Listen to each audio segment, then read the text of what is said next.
Before we even get started with the podcast today, I want to explain the title because people are going to come, click, get mad, leave a comment, and not listen to anything else. Number one, most simply means 51%.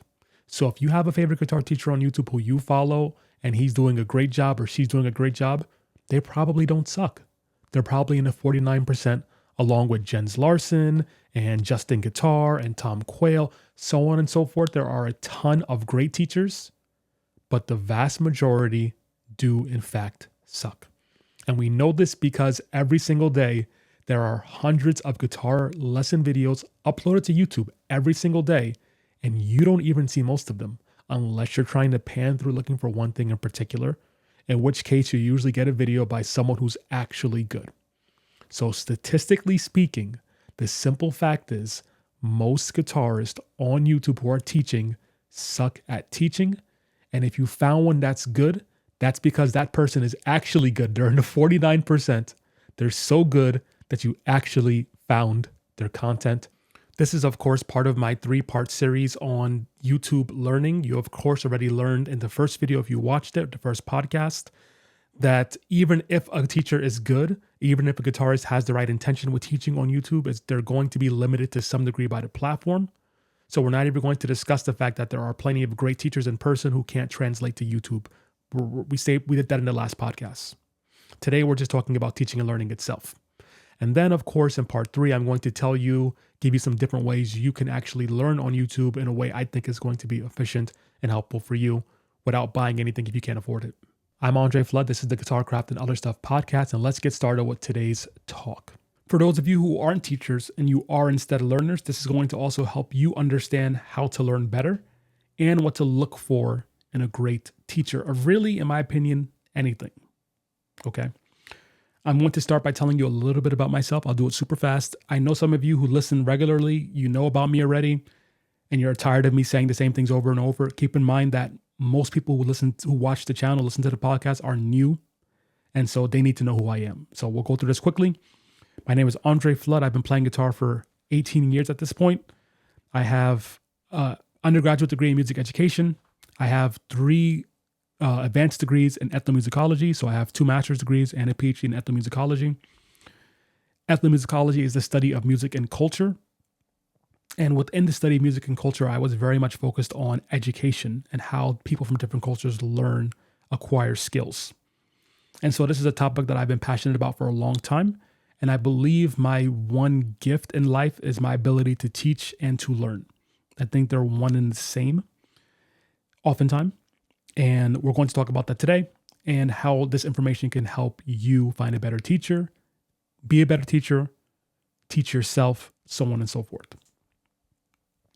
Now, right from the beginning, I'm going to tell you that I believe there are 3 things.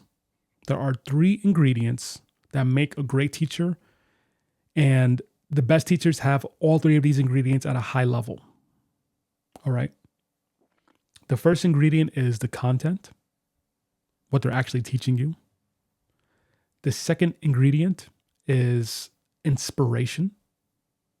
When you hear them play, when you hear them talk, you want to learn more and you want to continue to play. It's an underrated thing, but it's very important. And number 3, they understand schemas or systems of learning on some degree. We're going to talk about that in more detail. They might not know it in the fancy science terms. That doesn't even matter. You don't need a PhD or master's degrees or any degree to be a great teacher. You can learn this intuitively. Another important thing to understand is that even if someone isn't a great teacher, it doesn't mean they can't help you, but it does mean that they're going to be best at serving people who already have experience. For example, if I meet a guitarist who's much better than me and they play in a different style, no matter what they show me, I can pretty much immediately understand what they're doing, and I could make it useful for myself because I have the experience in playing guitar long enough. And if you've been playing for 10 years, 15 years, 20 years, you'll be able to do that as well. However, you have to remember, most people who start the guitar don't get to the point where they've been playing for 5, 10 years. They quit along the way, and they often quit along the way because they never had someone who was a good teacher who could break things down in a way for them to really take advantage of and understand. So even if someone's not a great teacher, that's actually okay as long as they're teaching people who are of a certain level that can extract that information very easily. However, most guitar learners don't ever get to that level. The reason being a great teacher is really important is because a lot of people think just because someone is a great player, they're a great teacher. But anyone who's been studying anything, especially guitar, long enough, you'll understand that oftentimes the great teachers are not the great players and vice versa. I won't name any names, but there are many amazing guitar players who I'm nowhere near as good at. And I buy their courses, I buy their books, I've had private lessons with them, and they are not good at teaching what they actually do. And the reason they may not be good at it, not necessarily they are good at, not necessarily this is the reason, but one of the reasons they may not be good at it, it has to do with schema theory. Okay. So we'll talk about schema theory for a second, and then we'll get back into understanding why these great guitar players might not be the best teachers. And then we'll really unpack the 3 ingredients to being a great teacher. So in psychology, I have for those of you who are listening, I have a screen pulled up with some notes that I got from a few different websites, and I'm just going to tell you what the experts are saying about schemas in psychology.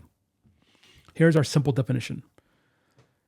In psychology, a schema is a cognitive framework or concept that helps organize and interpret information. We use schemas because they allow us to take shortcuts in interpreting the vast amount of information that is available in our environment. All right. One more time. A schema is a cognitive framework, meaning a framework in your brain, or a concept that helps organize and interpret information. We use schemas because they allow us to take shortcuts in interpreting the vast amount of information that is available in our environment. I'll give you a real life example, and then we'll get back to our actual topic today. You speak the language English, because you're listening to me speak right now. If I were to say to you the word fork, and I were to say to you what is related to the word fork, you'll probably say spoon, knife, plate, dinner table, cup, so on and so forth. And all of those ideas are organized in your brain around the idea of food, dinner, cutlery, so on and so forth. It's very, very easy for you to connect all of those different things. Now, since English is your first language, potentially, if English is your first language, you may not even realize you are making those connections. You might not even understand that your mind has already organized it in that way. But it has for these things because you experience them every day. If you learned guitar as an adult, as a non-prodigy, your brain has not organized all of the stuff to do with guitar in the same way it's organized fork, spoon, dinner table, plate, cup. You have to actually build those structures with time and effort and practice. They are not automatically there, okay? Now, the reason all of this is important is because learning in this method is the most efficient, it's the fastest, it's the best way to learn. And I'll give you one more example so that you see what I'm saying again. We'll use the English language. If I were to say to you, imagine you were an alien who didn't speak English. I said the word to you, motorcycle, and you're like, I've never heard of that. What is that? And I would say, okay, it's a thing with 2 wheels that has an engine strapped to it that can propel you forward. And you want, okay, I understand what that is. Now, if I just taught you the word motorcycle, that would be helpful because you now know what a motorcycle is. But if I then break down the word motorcycle and say that, okay, within motorcycle, there's actually 2 words. We have motor and cycle. A motor is a mechanical device that creates forward motion or that creates activity within a system. You will go, okay, now I know what a motor is. Now you have that word as well. If I said a cycle is a thing with two wheels. And sometimes you can just pedal it without a motor. That's a bicycle. You're like, oh, okay, now I know what a cycle is. And I said, well, bi is actually another word for two. So a bicycle has two wheels. Now you learn what bi means, you learn what cycle, you learn what bicycle means, you learn what motorcycle is, you learn what a motor is. And then I can say, well, a cycle is just really another word for a circle, something moving in a circular pattern. And so we have cycles of days and nights. We have life cycles, right? We have human cycles and menstrual cycles and cycles, etc. You would now understand all of these connected ideas and how they fit together, and that's going to make you remember motorcycle better. You won't forget motorcycle because you know what a motor is, you know what a cycle is. You won't forget bicycle, but you know what a cycle is, you know what a bi is. You know what bi means, perfects. And what I'm really doing here is I'm developing a schema in your brain for how to connect all of these related topics. The best guitar teachers know how to do that, but most don't know how to do that. And they don't know that they need to do that. In my experience, I've learned guitar from many, many people. I've learned from celebrity guitarists. I've spent, one person in particular, I spent $200 per guitar lesson, and he was not good at doing this thing. Okay. We'll talk about some who are great at this a little bit later. Let's go back to our talk about prodigies and why great guitarists may not be the best teachers. We'll use one example. We'll start with prodigies as guitarists. Now, keep in mind, this is not true for every prodigy. This is not true for every prodigy, but it is true for many of them. Generally speaking, a prodigy is someone who learned something as a child, and they learned it in a way that was incredibly intuitive and natural. You are all prodigies at your first language. You are a prodigy at conversing in the English language, if that's your first language, and you're a prodigy at it. Even if you can't read and write, if you grew up speaking English, that's your first language, you are a prodigy level speaker. No matter what someone says, you can understand it, you can interpret it, so on and so forth.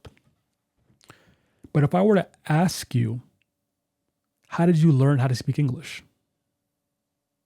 Can you teach someone else how to speak English? I mean, where would you start? Where would you start? Do you even know do you remember how you learned?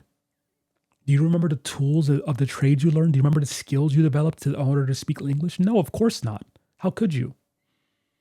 You just always knew how to do it. For all of your memory, you've just known how to do it.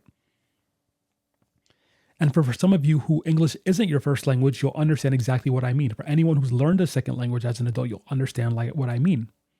I also have. It's very, very, very difficult. But for everyone else who learned as an adult, who learned as a child, it's effortless and they don't even understand how they understand it. They just do. That's what prodigies are in music as well. If you're a prodigy guitar player, you probably don't even remember the first time you picked up a guitar. You don't necessarily know how you know all your skills. I'm sure you remember practicing. I'm sure you remember working on something. But just practicing and working on stuff doesn't make you good at it. You have to know how to practice, how to interpret data, how to reproduce it. And that is a very difficult thing to learn how to do. And what I've found, and again, this is not all prodigies, but what I've found is that many prodigies who are guitar players who attempt to teach guitar are not good at it because they themselves don't understand how they learned it. They don't understand what's holding you back. And it's not their fault. They didn't have to go through the diligent process of organizing ideas and putting them in certain categories and learning how to apply that to guitar and learning how to learn. It came second nature to them, just like learning a language as a child comes second nature. Now, when you find prodigy guitar players who are also great teachers, that is a beautiful thing. That's an amazing thing. And there are many of them, of course. But today we're not going to focus on that because I want to focus on people who you may know, who you can easily find on YouTube, and who can help you. So let's go back now to talking about the other three pillars. So pillar one of education, of learning guitar, is schemas. Someone needs to understand, at least on an intuitive level, even if they don't know what the word schema is, they need to understand that they need to teach you how to create systems in your brain for organizing guitar stuff and music. They need to understand that.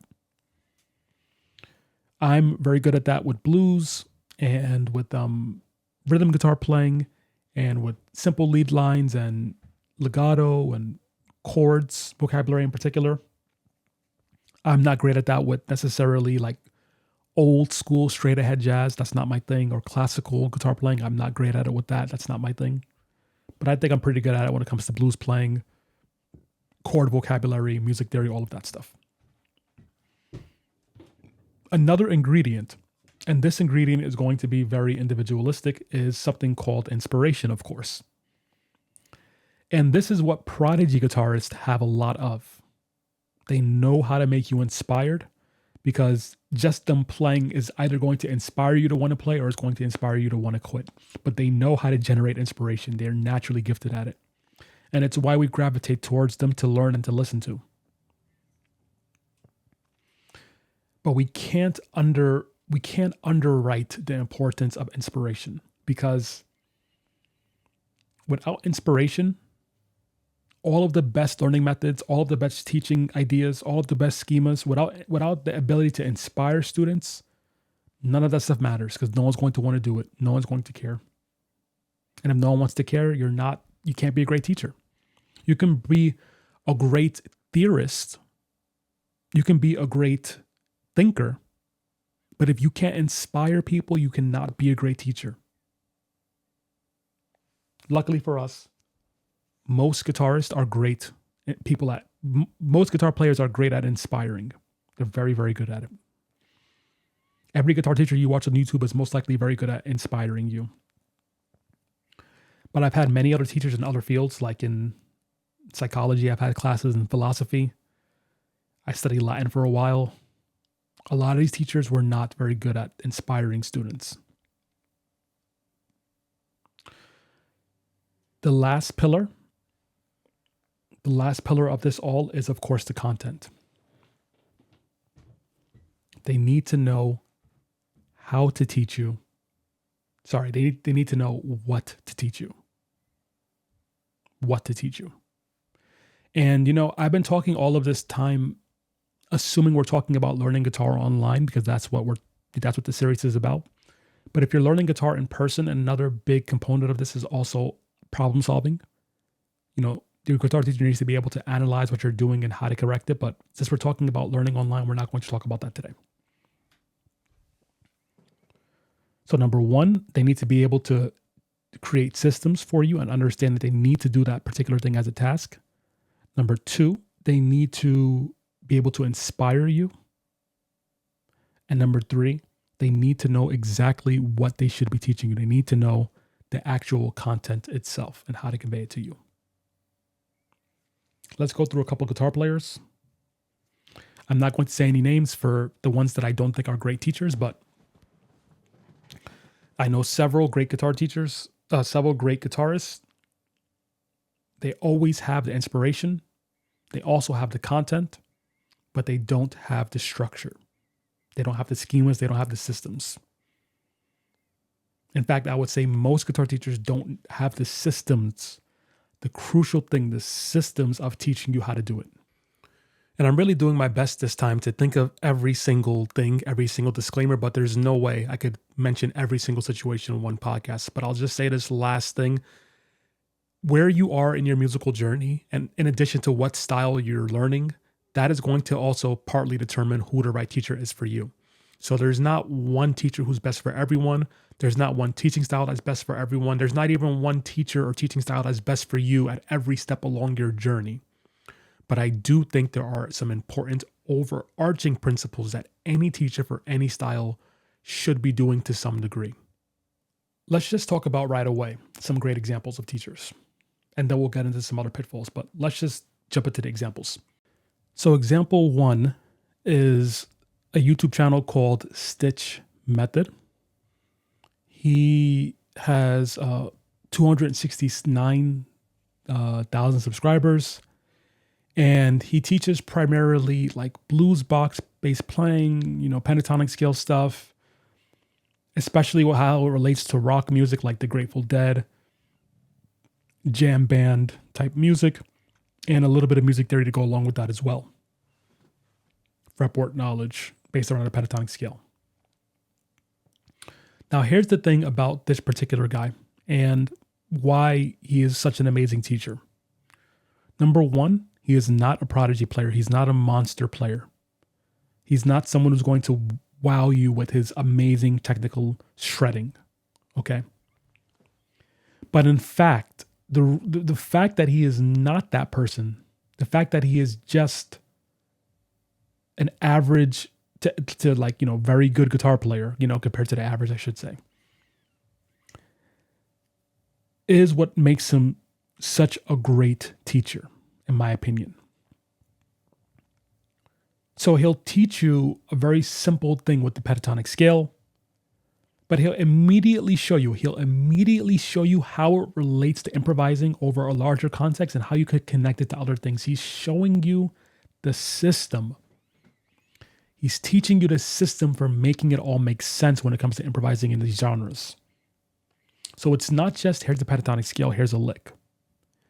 He'll say things like, whenever you end your lick on this particular note, this is an A lick, this is a B lick. This is how you connect these two things together. This is why it works. This is how to practice it. He's giving you all of the little details that you can now use to create a system in your brain for learning. That is so crucial, and so few guitar teachers actually do that. And so few teachers have the ability to do that and the skill to do that and the know-how to do that. Again, he's not just teaching licks or theory. He's teaching you fundamental concepts about the pentatonic scale and soloing that you can then use to interpret a solo, to learn a solo, to play your own solos, so on and so forth. What he has better than most guitar teachers is he has the schema. He has the systems. He knows how to teach it. He's also inspiring because he's able to show you in real time how easy it is to do what he does, right? He'll show you like, it's not that hard. You just have to do this, and he'll do it, and then it'll sound good. And then he'll explain why it works and how to do it. So he's inspiring in that sense. He's showing you how easy it is. And of course, he has the content, right? He has the knowledge of the music he likes to teach. And he knows how it works. And he knows the most crucial aspects and how to structure them, more importantly. So just to wrap up this example, this is the Stitch Method on YouTube. You should check him out if you like this type of music, like Grateful Dead, jam band type stuff. I'll say this also. If you think you're above this level of learning, if you think you already know your pentatonic scale, you already know how to solo with pentatonics and all of that stuff, I found his channel in 2022 this year.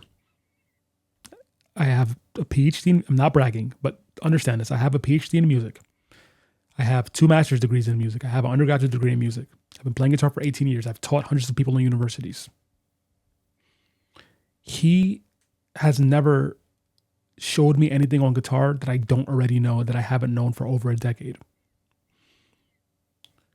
However, every time I watch one of his videos, when I was doing my research for this topic, every time I watch one of his videos, I learn a new way of thinking about something and a new way of applying it.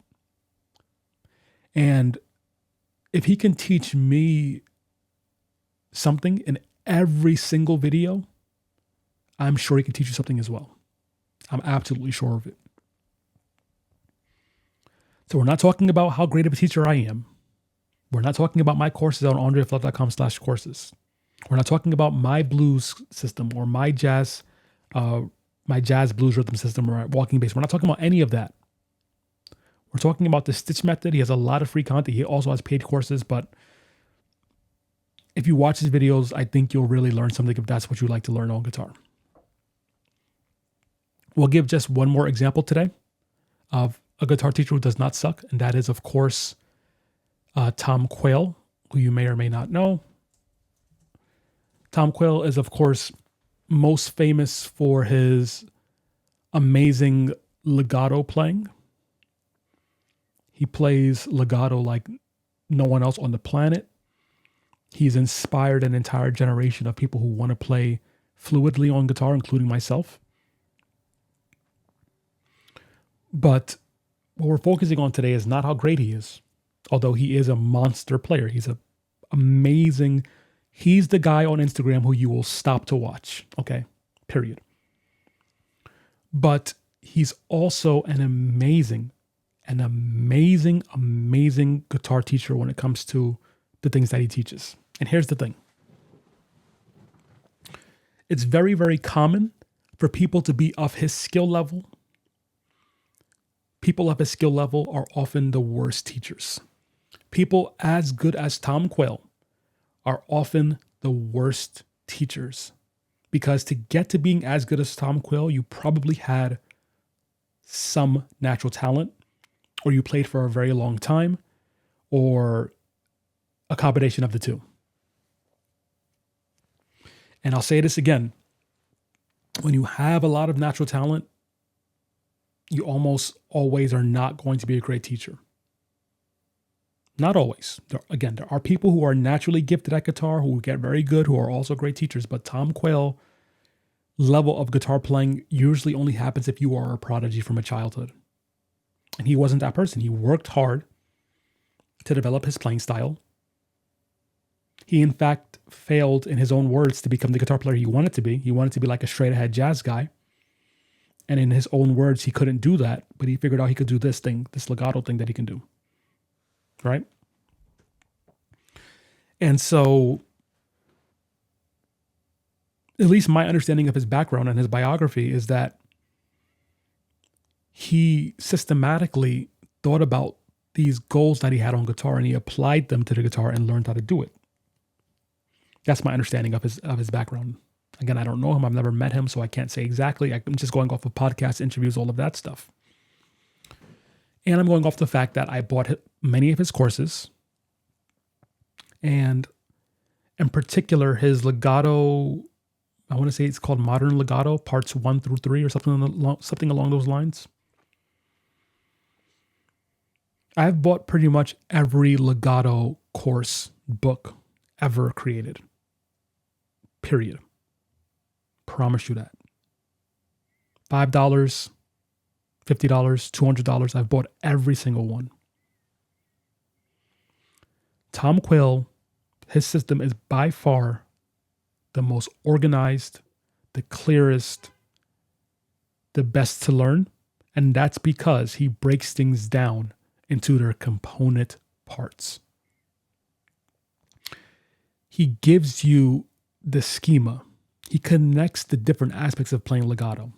The technical aspects, the navigating the fretboard aspects, the vertical, the horizontal, the diagonal. He breaks them all down and teaches them individually and shows you how they fit together to create his style. And let me just say, that is a very hard thing to do. It's a very, very hard thing to do because when you're at a level that Tom Quayle is at, I've said it already. When you're at that level, you're probably not a great teacher. When you're at that level, to get to that level, you have to learn so much that you often forget every step, if you even had to go through every step. And there's so many little things along the way that you take for granted because you've passed that such a long time ago. That is hard to quantify for somebody who's an absolute beginner at the style or the thing. And so what we have at this high level of guitar playing, we have a lot of people who are amazing, amazing talents, but who have forgotten the tiny, tiny steps they had to do to get there. Or they never even realized along the way the tiny steps they had to make to get there. Tom Quayle isn't one of those people. He has each of his courses. I only mentioned 3. He probably has about 12 or so. Each one of them is amazingly structured, organized, all of the small component parts. He is a master at the schema, the system. Is he inspiring? I would say it depends on who you are as a person. I find him incredibly inspiring. I think he's very inspirational in terms of his playing and his cleanliness of prose. But he's not like some animated guy. He's not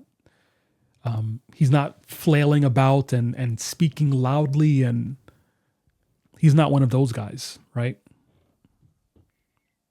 But his playing is incredibly inspiring. His prose is incredibly inspiring.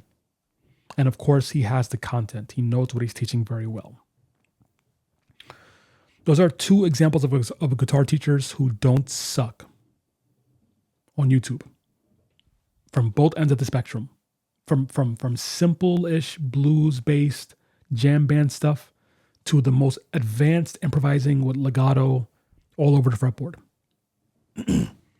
Those are 2 examples that I think will be helpful for you. And more importantly than the examples, I hope you understand a little bit more now about what you need to actually focus on as a student of music or as a student of everything. You need the content, yes. You need the inspiration, yes. Those things are easy to come by. You also need the systems of applying those things. You need the ability to create structures in your brain to hang different ideas off of. Okay.